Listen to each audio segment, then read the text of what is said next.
Hey there, Wastelanders. Ryan from War Games News Radio here, back with another Let's Paint tutorial. This time we're going to take a look at the power armors from the Fallout Wasteland Warfare by Modifius Enclave core box. The Enclave are the newest faction to enter the game, and these models are some of the most detailed ones you're going to find for this war game, and they are awesome.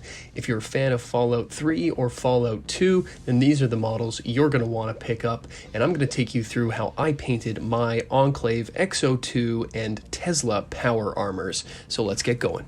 After prepping and priming the Mini, it's time to get painting. For the base layer, I used a combination 2 parts plate metal and 1 part rough iron, both from the Army Painter range. I found that mixing these together gave this armor a bit of a different base layer than I've done with some of my other power armors, specifically the T60 Brotherhood model. You can check out that video here. Next up, I used the Quick Shade Blue Tone from Army Painter and liberally applied this to the entirety of the power armor plates of the model. You could water this down, but I really like the amount of pigment that these Army Painter paints have, so I just slathered this whole thing on. This is going to give a really neat sort of darkish blue undertone once we get going on the black parts of the model. Look at that already. Really cool look to it. Not bad. You can see how the shade pulls to some of those different recesses there. Really neat look, especially on the Tesla armor. Next up, for the plasma rifle, I used that rough iron, getting it into all the different recesses to give it a bit of a different look from the armor plates. Hemp rope by Army Painter was used for the upper receiver barrel, I don't know what you call it, of the actual plasma rifle itself. We're going to go and use this as the base layer, and we're going to add some other greens and yellows to it down the line to give it some definition. For the plasma capacitor type things and the actual barrel of the rifle itself, I used a base layer of Caliban green. This is a holdover from my Dark Angels Warhammer days. Already we can see we're getting pretty close to that Enclave look. Next up is a little Skarsnik green. I watered this down fairly considerably and applied it to the barrel of the weapon, as well as those plasma capacitor type energy housing things that are on it. I watered this down and applied it pretty liberally to all those spots to get into those different recesses and to add a bit of that sort of glowy plasma sort of look to it. I also applied some of it to the barrel of the weapon as well, where those capacitors sort of meet to sort of show again some of that glowy plasma greeny goo effect. Black Templar contrast paint is going to be what really brings out the dark black sort of look of this armor. I watered this down fairly considerably before applying it to all the wide plates and really just every part of this armor that's supposed to be black. I don't really subscribe to the one thick coat rule with this. I've tested it out on some different models with these contrast paints, and I think it just looks bad.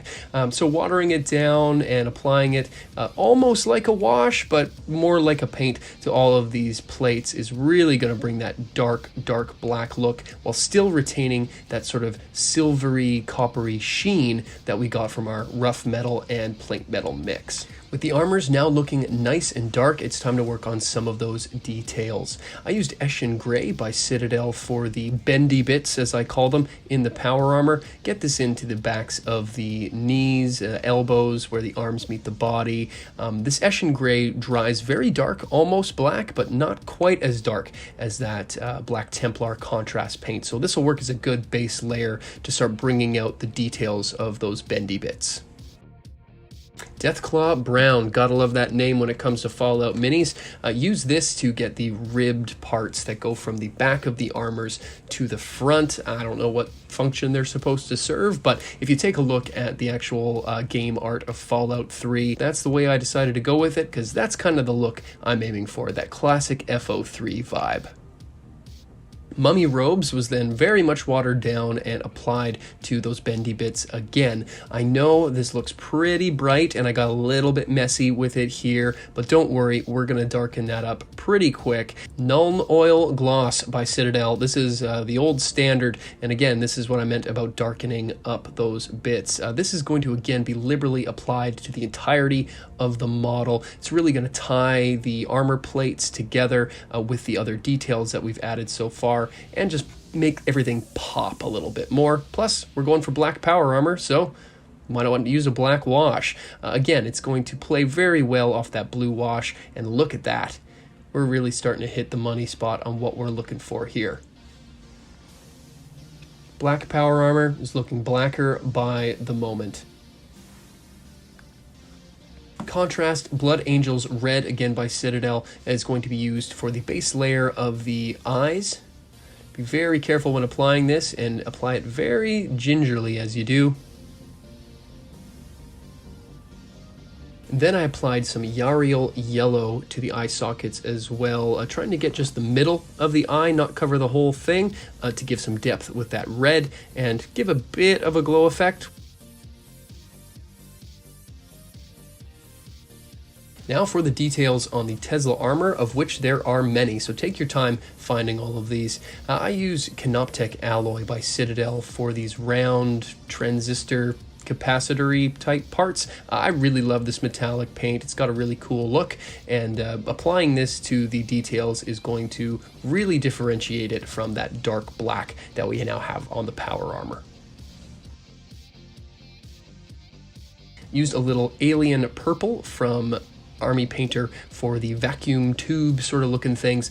Again, there's lots of these on the armor, so take your time and pick out all of them. I had to go back a couple times because I kept missing them and finding additional ones when I looked at the model from a different angle. For the wires, I used Auric Armor Gold. It's a nice bright gold color. I really like this one as well. Applying this to all the wires that run between the capacitors and the vacuum tubes.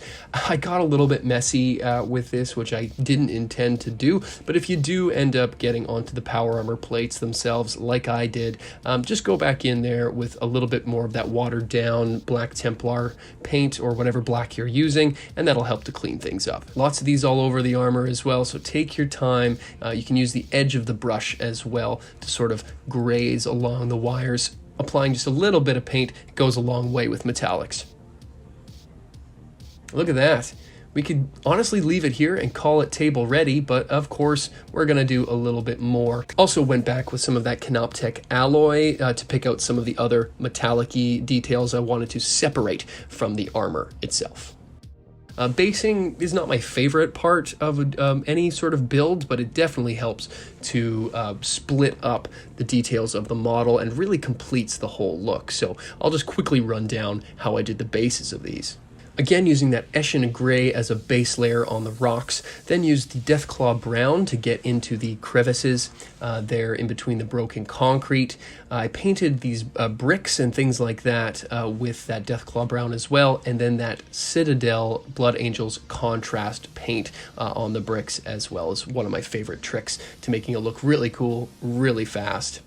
Any other details on there, like this sort of bent and exploded tank? I used that rough iron, some different metallics, and that Deathclaw Brown for anything that's either wood or mud. And of course, you can use whatever colors you'd like to get some of those base details on the go. I then did the rim with that Black Templar contrast paint to tie everything together. I also added a quick dry brush of Dawnstone to the entirety of the base just to bring out some of those highlights and tie some of these colors together.